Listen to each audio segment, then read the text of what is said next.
여러분 한 주간 동안 편안하게 잘 지내셨습니까?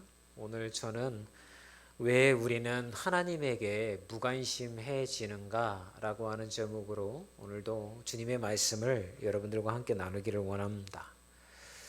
요즘 서점에 가보셨는지 모르겠습니다. 서점에 가보면 유독 많이 나와 있는 책들이 있는데 번아웃에 관한 책들이 많습니다. 그러니까 우리가 흔히 번아웃 됐다고 하잖아요. 그러니까 모든 게 다 이제 소진이 되어지고 에너지가 없는 상태, 지친 상태, 이런 상태를 이야기하는 책들이 서점가에 많이 나왔더라고요.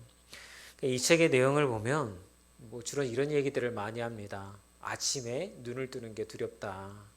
또 직장에 출근해야 하는데 많은 사람들이 이제 이어폰을 꽂고 주변을 보는 게 아니라 핸드폰을 바라보고 이렇게 있잖아요. 그러니까 그런 모습들이 왜 그러냐면 세상과 조금 단절되고 싶은 거예요. 모든 게 다 소진이 되었기 때문에 그 번아웃으로 인하여서 세상과 좀 단절되고 혼자 있는 시간이 이렇게 필요하기 때문에 그런 모습들이 나온다. 그러니까 이런 이야기들이 책에 채워져 있습니다. 서점에 이런 책들이 많이 나오는 이유는 우리 모습이 이제 그렇기 때문에 그걸 반영해서 이런 책들이 많이 나오게 되는 거겠죠. 주로 이제 젊은 부부들도 그렇지만 부모 세대는 어떻습니까? 직장에서 성과도 내야 되고 또 집에 오면 어떻습니까? 집에 오면 좋은 부모 노릇도 해야 되잖아요. 그죠? 그리고 또 하늘 높은 줄 모르는 요새 집값이 막 올라가고 있지 않습니까? 그러니까 그것도 조금 걱정도 되어지고 젊은 40대, 50대도 마찬가지지만 나의 노후에는 내가 어떻게 해야 할까? 이런 어떤 고민들도 하게 되어지는 거죠. 이런 어떤 고민들이 있다 보니까 마음들이 어떻게 되냐면 내가 마음을 단단하게 먹어야 되겠다. 내가 여기서 무너지지 말아야 되겠다. 내가 무너지고 내가 쓰러지면 우리 가정을 지킬 수도 없고 나도 지킬 수가 없다. 그러니까 이런 마음들이 자꾸 생기는 것 같아요. 그러니까 마음이 점점 단단해지고 완악해지는 거죠. 근데 이런 마음을 가지고 주일날 교회에 오면 우리 기도가 어떻게 기도가 되어지게 되냐면 하나님, 제가 이렇게 열심히 버티고 있잖아요. 저 하루하루 정말 열심히 저 최선을 다해서 버티고 있는 거예요. 그러니까 제게 복 주셔야 돼요. 저 어떻게 사는지 알고 계시잖아요, 주님은. 그러니까 저에게 힘을 주시고 복 주셔서 제가 살아갈 수 있도록 해주셔야 돼요. 이게 자연스럽게 이제 우리의 기도가 되어지는 거죠. 그런데 이 마음을 가지고 오늘 본문 3장, 히브리서 3장을 대하게 되면 이 본문은 우리에게 다른 이야기를 하고 있다는 것을 발견하게 됩니다. 사실은 우리는 이제 삶의 무게를 견디기 위해서 마음을 단단하게 하는 거잖아요. 마음을 이제 좀 단단하고 좀 완벽하고 이런 것들로 마음을 먹는데 사실은 하나님에게서 우리를 이렇게 떼어놓고 멀어지게 만드는 가장 치명적인 마음이 바로 이 단단한 마음, 완악한 마음이라는 것을 사실 오늘 히브리서 3장은 우리에게 얘기를 해주고 있는 것입니다. 본문으로 조금 들어가 보면 이 히브리서를 기록한 것은 바울이다라고 성경학자들은 이야기를 합니다. 그런데 3장에 보게 되어지면 이 바울은 갑자기 우리의 믿음에 관한 이야기를 하고 있다가 중간에 광야에서 40년 동안 생활하였던 우리의 믿음의 조상들이 왜 하나님에게 심판받아서 광야 생활을 끝마친 후에 가나안에 들어가지 못했는가? 그것은 그들의 마음이 완악해졌기 때문이다 라고 하는 이야기를 7절에서 14절 이후까지 이렇게 표현을 해주고 있는 것이죠. 근데 여러분 생각해 보십시오. 이스라엘 백성들이 광야에서 실패한 이유가 뭐라고 생각을 하십니까? 여러분들은 그리고 저를 포함해서 흔히 사는 게 힘들어서 광야 생활 얼마나 힘들어요. 그죠? 물도 없고 먹을 양식도 그런 게 아니었고 광야라고 하니까 여러분 그런 어떤 좋은 곳이 아니잖아요. 사막과 같은 곳이잖아요. 힘들어서 그랬겠지. 근데 사실은 오늘 본문은 우리에게 뭐라고 얘기하냐면 그들이 하나님으로부터 멀어지고 마음이 완악해진 이유가 그렇게 힘든 환경에 반응하느라 거기서 살아남기 위하여서 버티고 애쓰고 이겨내다 보니까 하나님으로부터 멀어지는 완고함이 그들 안에 생겼다라고 우리에게 얘기를 해주고 있는 거예요. 바울이 이 이야기를 꺼낸 이유는 그걸 이야기해 주기 위해서 사실은 이야기를 꺼낸 것입니다. 여러분, 우리도 치열한 환경 속에서 지금 살아가고 있지 않습니까? 근데 그러다 보니까 이 치열한 환경 속에서 살아남기 위해 반응하느라 혹시 여러분의 마음이 무뎌지고 여러분의 마음이 어쨌든 이렇게 완악해지고 이런 하나님으로부터 멀어지는 영적 무감각을 가지고 신앙생활을 하고 계시지는 않는지를 오늘 이 설교는 묻고 있는 것입니다. 그렇다면 저는 오늘 이 말씀을 통해서 우리가 영적으로 무뎌지지 아니하고 완악해지지 아니하고 생명력을 회복하기 위해서는 어떻게 해야 될까?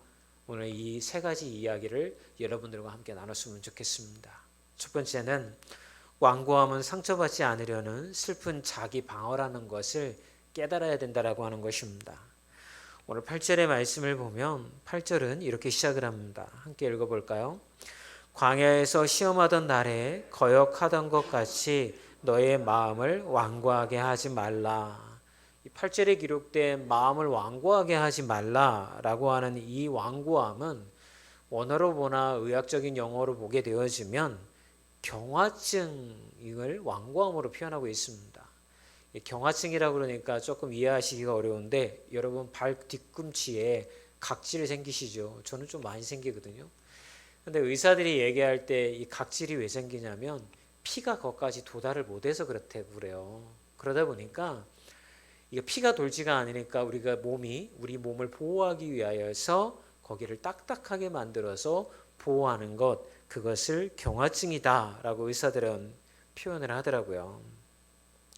왜 이스라엘 백성들은 이렇게 딱딱해지는 심령의 경화증, 영성의 경화증 이런 것을 앓게 되었을까요?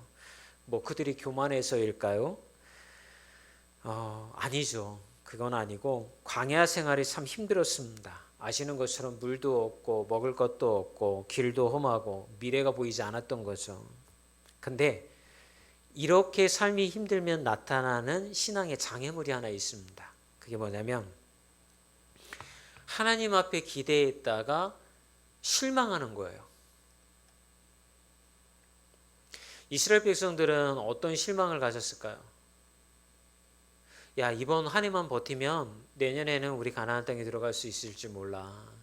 우리가 이렇게 회개하고 열심히 신앙생활하면 이게 40년이라고 우리한테 얘기하셨는데 그게 짧아져 가지고서 우리 가나안 땅에 들어가서 정말 젖과 꿀이 흐르는 땅에서 행복하게 살 수 있을지도 몰라. 이런 기대를 가졌을지도 모르잖아요. 그죠? 그런데 다음 해가 왔는데 똑같은 거예요. 우리의 삶도 보게 되어지면 여러분 하나님 앞에 거는 기대가 있죠. 주님, 이 문제 해결해 주셨으면 좋겠습니다. 내년에는 우리의 삶이 좀 더 나아졌으면 좋겠습니다. 이러면서 하나님 앞에 기도하고 열심으로 나아간다고요.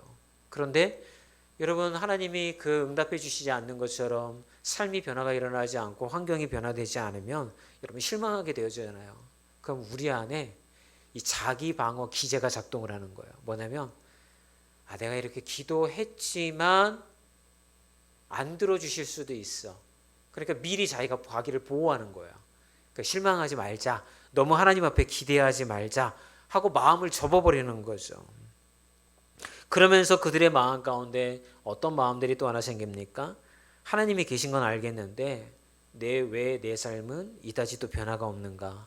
왜 나의 삶은 올해에도 이 모양 이 꼴인가?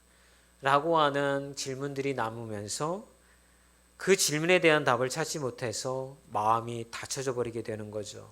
우리는 이런 신앙적인 완고함을 가지고 살아가게 되어진다는 것입니다. 여러분 우리 기타를 배우면 어떤 일이 벌어집니까? 기타를 제가 조금 쳐보면 이 손끝이 점점 딱딱해지는 걸 경험하게 됩니다. 그걸 껍질을 벗기면 또 손이 딱딱해지고 그러면서 좋은 점은 뭐냐면 고통을 잃어버려요. 기타를 칠 때 처음에는 이렇게 손을 막 누르던 거 줄을 누르던 손이 아팠거든요. 근데 손끝이 딱딱해지니까 나중에는 안 아프더라고요. 그런데 또 하나 무엇이 따라옵니까? 딱딱해지다 보니까 감각을 잃어버리는 거예요. 여러분, 우리의 몸은 이 아픔을 해결하기 위해서 몸을 딱딱하게 만들죠. 그런데 오히려 두 번째 따라오는 건 뭡니까?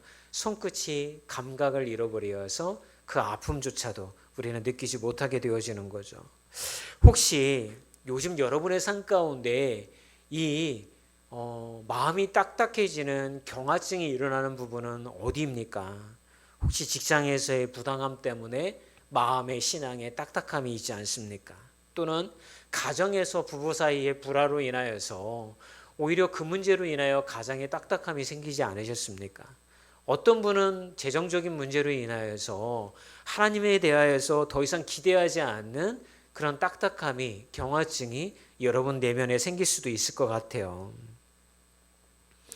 하나님은 하나님이고 이제는 내 인생은 내가 알아서 해야 되겠다. 그래, 나 그렇다고 하나님 안 믿는 거 아니야?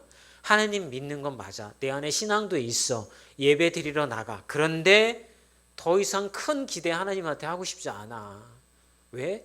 또 실망할 수도 있으니까. 그냥 나 하루하루 그냥 이렇게 버티면서 그래, 하나님 있는 건 알았으니까, 구원은 받았으니까 나 그냥 이렇게 신앙생활 할래 라고 하면서 혹시 여러분의 신앙과 마음 안에 굳은 살을 만들어가고 계시지는 않습니까? 그렇다고 한다면 그 영적 경화증은 여러분들을 보호하는 경화증이 아니라 여러분들이 영적으로 죽어가고 있다라고 하는 것을 우리한테 말해주고 있는 것입니다. 히브리서 3장 12절의 말씀을 보면 여러분 이렇게 말씀이 시작되어집니다. 함께 볼까요? 형제들아 너희는 삼가 혹 너희 중에 누가 믿지 않은 악한 마음을 품고 살아계신 하나님에게서 떨어질까 조심할 것이요. 여러분, 다른 사람도 아닌 스스로가 하나님에게서 멀어지고 있다고 한다면 여러분 우리가 느껴야 됩니다. 내가 내 마음 안에서 내 삶의 어떤 부분에서 신앙적으로 경화증이 일어나고 있구나. 하나님에 대한 기대도 없고 그렇다고 하나님의 자녀로 바르게 살아가고 신앙이 성장하기를 내가 기대하며 살아가는 것도 아니라 자기를 스스로 보호하기 위해서 그런 기대조차도 잠궈버리고 스스로가 되어져 버렸다고 한다면 그것을 인정하고 받아들이는 우리 모두가 되었으면 좋겠습니다. 여러분, 그런 완고함을 깨어버리려면 어떻게 해야 될까요? 그것을 깨어버리려고 한다면 여러분, 우리에게 필요한 것은요, 다른 게 아니에요. 정직한 절규인 줄 믿습니다. 거룩한 척하는 게 아니에요. 마치 내가 신앙이 있는 척, 마치 내가 예수님 믿는 척하는 게 아니라 하나님 저 죽겠어요. 요즘 하나님에 대한 기대도 없고 제 안에 완악함만 남아있는 것 같아요. 그런 상처받은 마음 그대로 하나님 앞에 내어놓고 나아간다고 한다면 그때서야 비로소 하나님의 위로가 스며들 틈이 우리 안에 벌어지는 줄 믿습니다. 여러분, 그걸 깨뜨리려면 하나님 앞에 정직하게 나아가야 되는 거예요. 나의 연약한 부분, 나의 부족한 부분도 다 오래 가기 전에 하나님 앞에 내어놓고 완악함이 아니라 도움을 요청하는 자리로 나아가는 분들이 되셨으면 좋겠습니다. 두 번째는요, 뭐라고 얘기하냐면 나중에라는 죄의 속임수를 거부하고 오늘 반응해야 한다고 합니다. 3장 13절은 우리에게 이렇게 얘기합니다. 함께 읽어볼까요? 오직 오늘이라 일컫는 동안에 매일 피차 권면하여 너희 중에 누구든지 죄의 유혹으로 완고하게 되지 않도록 하라. 13절은 죄의 유혹으로 완고하게 되지 말라, 그렇게 이야기를 하면서 대안으로 뭘 얘기를 하냐면 오늘이라 일컫는 동안에 이것을 강조를 합니다. 그러니까 죄의 가장 강력한 전략은 뭐냐면 거절이 아니에요, 여러분. 그것을 연기하는 것입니다. 미루는 것입니다. 사탄이 우리에게 속삭일 때 여러분 오늘 주일 아침에 일어나셨잖아요. 여러분 마음 가운데 사탄이 이렇게 속삭이지 않습니다. 야, 오늘 교회 가면 안 돼. 교회 가면 오늘 큰일 난다. 혹시 아침에 이런 얘기 듣고 그걸 이겨내고 교회 나오신 분이 있습니까? 사탄은 바보가 아니에요. 그건 우리가 금방 알아차릴 수 있어요. 사탄은 우리에게 어떻게 얘기를 합니까? 야, 너 오늘 무지하게 피곤하지 않냐? 아침에 일어났더니 막 침대 속으로 아니면 이불 속으로 막 나를 끌어당기는 것 같아요. 오늘 너무 피곤하다. 오늘 하루 예배 빠진다고 그래서 하나님이 나를 버리시기나 하겠어. 그러니까 오늘은 좀 쉬자. 내지는 이 아이들을 데리고 내가 아침부터 잠이 깨가지고 준비해서 교회를 가야 한다고? 오늘 쉬지 못하면 난 내일 또 출근해야 된다고. 오늘만큼은 나에게 쉼이 필요한 날이야. 혹시 이런 내면의 소리가 들리지 않았습니까? 오늘 회사 나가야 된다고. 오늘 회사에서 일을 하지 못하면 나는 승진 대상에서 죄야. 내가 승진 못하면 우리 가정이 무너진다고. 내가 회사에서 버티는 게 얼마나 쉽지 않은 줄 알아? 혹시 이런 이야기가 여러분 내면에 들리지 않습니까? 대출 좀 갚고 나면 교회 좀 나가자. 나는 너무 스트레스가 좀 많다고. 이 대출도 감당하기가 너무 힘든데 교회 나간다고 무슨 대출금 대신 하나님이 갚아주나? 그때 다 해결되면 그때 주님 잘 믿고 교회 나가면 돼. 사탄은 이렇게 속삭이는 거예요. 이게 바로 죄의 기만성이라고 하는 것입니다. 영적인 세계에 여러분 내일은 없습니다. 하나님은 바로 영원한 현재인 오늘 우리가 결단하고 하나님 앞에 나오기를 원하시는 줄 믿습니다. C.S. 루이스가 쓴 명저 중에 재미난 책이 하나 있습니다. 스크루테이프의 편지라고 하는 책인데요. 이 책을 보면 이제 고참 악마가 신참 악마를 교육시키는 장면이 나오는데 인간을 타락시키는 이제 비법을 전수를 합니다. 그 시간을 통해서. 근데 고참 악마가 신참 악마에게 이렇게 조언을 합니다. 인간을 지옥으로 끌고 가기 위해서 거창한 범죄를 저지르게 할 필요가 없어. 너 이거 기억해야 돼. 그러면 걔네들이 금방 알아차린단 말이야. 그럼 어떻게 해야 되냐면 그저 사소한 걱정거리, 그리고 일상의 분주함, 그리고 마지막으로 내일 하면 되지 함은 그런 마음으로, 그것으로 미룸으로 하나님과 멀어지게 하면 얘네들은 다 나자빠져. 다시 한번 기억해. 어떻게 하라고? 그냥 사소한 걱정거리를 던져줘. 그리고 굉장히 바쁘게 만들어. 그래서 마치 자기가 굉장히 열심히 사는 것처럼 착각하게 만들어.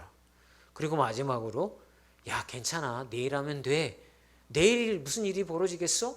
이런 마음을 심어주면 돼. 그러면 하나님과 자연스럽게 얘네들이 멀어지게 돼 라고 하는 마음을 심어주라고 고참 악마가 신참 악마에게 그렇게 교육을 한다고 하는 장면이 이 책에 나옵니다. 여러분, 사탄이요 악마가 우리를 하나님으로부터 멀어지게 만드는 가장 강력한 무기는 살인이나 간음이나 이런 게 아닙니다. 영혼이 서서히 잠들게 만드는 것입니다. 연초인가요? 작년 말까지만 해도 저희 막내가 저하고 꼭 같이 유튜브를 봤으면 하는 그 사이트가 있었습니다. 가툰이라고 하는 게 있습니다. 근데 거기에 보면 이런 똑같은 만화가 나옵니다. 그래서 아주 우리를 교만하게 만드는 거예요. 아마 부모님 아이들 두신 분들은 한번 웹툰에서 보시면 좋을 것 같아요. 유튜브에서 가툰이라고 치면 나오는데 보시면 재미있지만 그냥 지나칠 수 없는 신앙의 맥락이 거기에 잘 묘사가 되어져 있더라고요. 그것들로 아이들과 함께 보면서 신앙적인 교육을 하면 좋을 것 같습니다. 혹시 여러분 이 설교를 들으면서 그래 오늘 말씀 들었으니까 목사님 말씀에 은혜 받았으니까 내가 돌아오는 주부터는 내가 큐티 열심히 해야지 하루도 빠짐없이 말씀 묵상해야지 혹시 이렇게 결심한다고 한다면 여러분들은 또 사탄의 속임수에 빠지고 계신 것입니다. 여러분 내일로 미루지 마십시오. 오늘 작은 순종을 여러분들이 하셔야 되는 줄 믿습니다. 예배를 마치시는 후에 혹시 오늘 말씀의 은혜를 받으셨습니까? 그렇다고 한다면 오늘 예배 나오기 전에 부부 사이에 다툼이 있다면 먼저 사과하십시오. 그게 마음 은혜 받은 자의 먼저의 모습입니다. 오늘 혹시 말씀을 들으면서 여러분 마음 가운데 내가 이렇게 해야 되겠다 오늘부터 작정하기로 하신 것이 떠오르십니까? 그렇다고 한다면 오늘부터 실행해 보십시오. 그게 바로 하나님의 음성을 듣고 영적으로 강해지는 비결인 줄 믿습니다.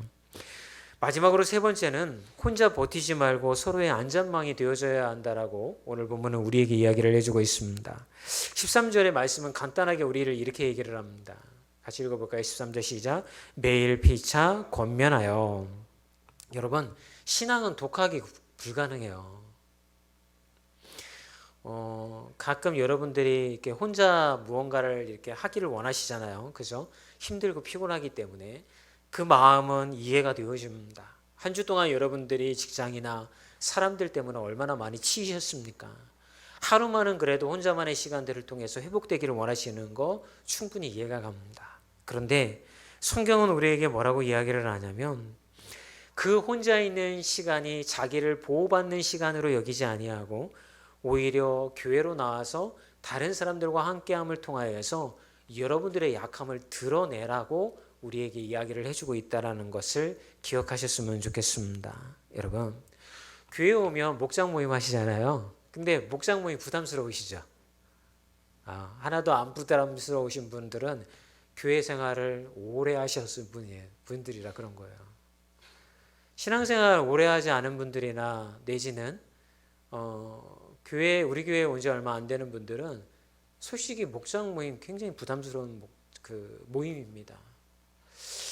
거기 오면 목자들이 보통 뭐 물어봅니까? 목장 모임 하면 기도 제목이 뭐예요? 이렇게 물어보잖아요.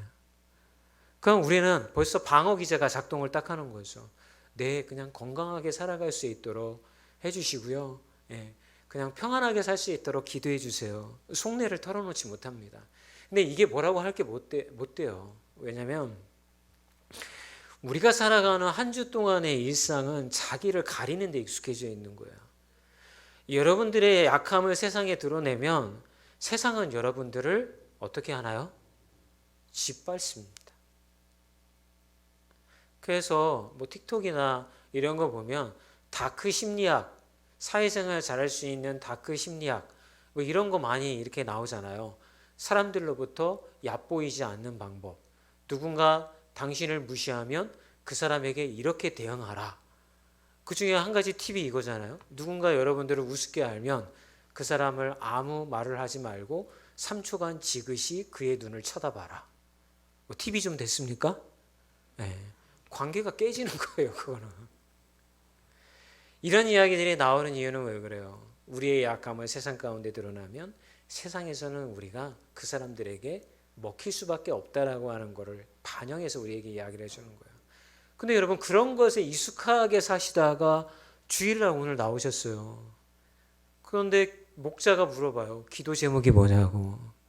보통 우리의 기도 제목은 뭡니까? 내가 제일 고민하고 힘들어하고 아파하고 약한 부분, 이게 우리의 기도 제목이잖아요.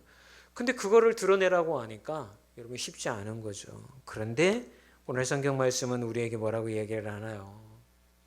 그 목자의 자리에 함께한 사람들을 경쟁자가 아닌 나를 지탱해주고 나를 버티게 해주는 동역자로 여기라고 오늘 우리에게 이야기를 해주고 있다는 것입니다. 그러면 그 사람의 아픔을 들었던 목장 식구들은, 목원들은 어떻게 해야 됩니까, 여러분?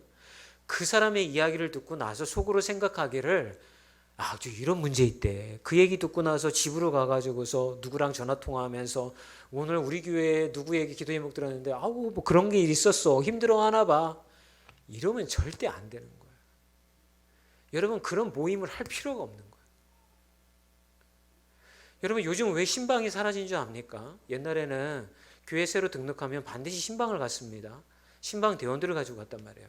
그런데 어떤 일이 벌어졌냐면 신방 가서 은혜 다 누리고 와서 돌아와서 다른 사람들이랑 전화통화하면서 오늘 신방 갔는데 그 집에 갔더니 가구가 어떻고 청소 상태가 어떻고 한물 간 게 있더라. 아니면 내지는 부러워하는 마음으로 우와, 그 집에 갔더니 냉장고가 신식형으로 바뀌었는데 부럽더라. 이런 얘기를 하니까 교회들이 나중에 이게 교회의 문제가 돼버리는 거예요. 신방을 없애버린 거예요. 사랑하는 여러분, 주일날 교회에 모이는 이유는 서로 권면하여 우리가 하나님의 자녀로 세상 가운데 살아갈 수 있도록 힘을 주기 위하여서 이 만남을 갖는 거예요. 그런데 목장 모임에서 매일 세상적인 얘기하고 목장 모임에서 매일 뭐 딴 얘기하고 그런 이야기들은 교회 바깥에서도 충분히 할 수 있단 말이에요. 그러면 교회 안에서 어떤 이야기들이 이루어져야 되는 거예요? 집사님 힘내세요. 누구누구야 힘내. 내가 기도할게. 정말 기도하고 우리 함께 영적인 서로 밧줄이 되어서 서로가 그 하나님의 사람으로 세워져 갈 수 있도록 우리 같이 영적 동역자가 되자. 내지는 정말 힘드셨겠어요. 나 정말 그거 진짜 공감돼요. 같이 기도할게요. 아픔을 같이 나누는 자가 되어줘야 되는 줄 믿습니다.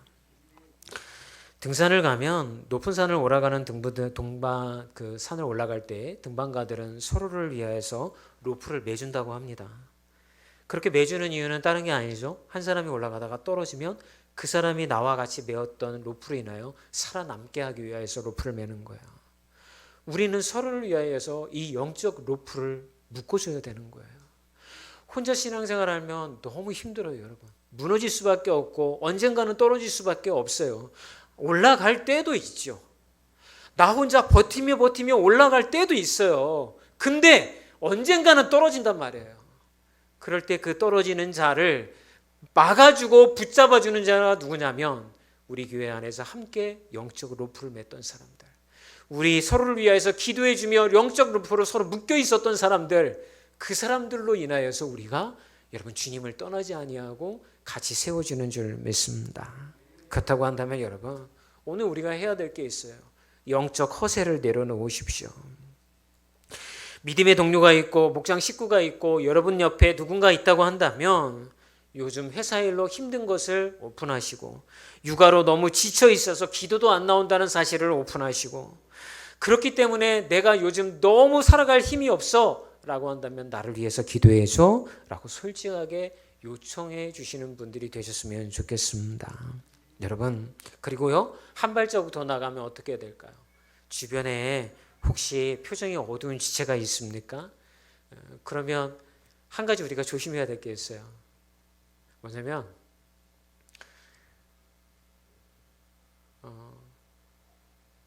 공수표 남발. 이게 뭐냐면 기도해 줄게요. 저는 그거보다 차라리 그 사람 주중에 만나서 맛있는 밥 한 끼 사주는 게 낫다고 생각해요. 힘내. 이거 먹고 힘내. 왜냐하면 그 마음 가운데 그 사람에 대한 걱정을 해주고 있는 거예요. 그러니까 연락하고 밥 한 끼 먹자고 하는 거예요. 근데 우리 그리스도인들은 어떻습니까? 주일날 만나서 누가 자기의 약함과 아픔을 오픈하며 힘내, 기도해 줄게. 그리고 잊어버려. 한 주간 동안 내 걱정하느라고 남 걱정할 여유가 없어요.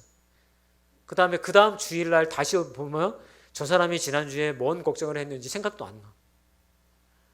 이건 하나님이 세우실 교회 공동체가 아니란 말이에요.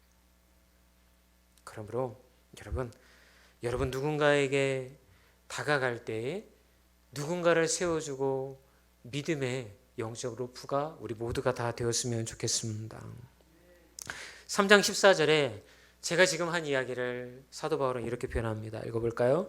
우리가 시작할 때 확신한 것을 끝까지 견고히 잡고 있으면 그리스도와 함께 참여한 자가 되리라. 우리가 행하는 이 모든 행위가 바로 그리스도 안에서 예수님과 함께 하는 행동이 된다라고 말씀해주고 있는 것입니다. 사랑하는 여러분, 익숙함과 분주함은 우리의 영혼을 죽이는 맹독인 것입니다. 기적이 없어서가 아니라 마음이 굳어져서 그런 것입니다. 이스라엘 백성들은 광야에서 40년 동안 만나와 메추라기를 경험했습니다. 그런데 그것이 일상이 되어지는 순간, 처음엔 기적이라 여겼던 순간이 일상이 되어지는 순간, 그들은 40년 동안의 훈련도 하나님 안에서 소화하지 못하고 광야 생활을 끝마친 후에 가나안에도 들어가지 못하는 징벌을 받았습니다. 혹시 여러분의 일상의 삶 가운데 당연한 것처럼 여기는 하나님의 손길이 있지 않습니까? 상처받았는데 상처받은 것 위에다가 일상의 그런 것들을 당연한 것이라 여겨서 그 은혜를 누리지 못하고 계시다고 한다면 오늘 그 완고함을 무너뜨리고 주님의 손을 붙잡아 하나님이 함께 하심으로 인하여서 하나님과 가까워지는 분들이 되기를 주님의 이름으로 축원합니다. 우리 같이 찬양하겠습니다.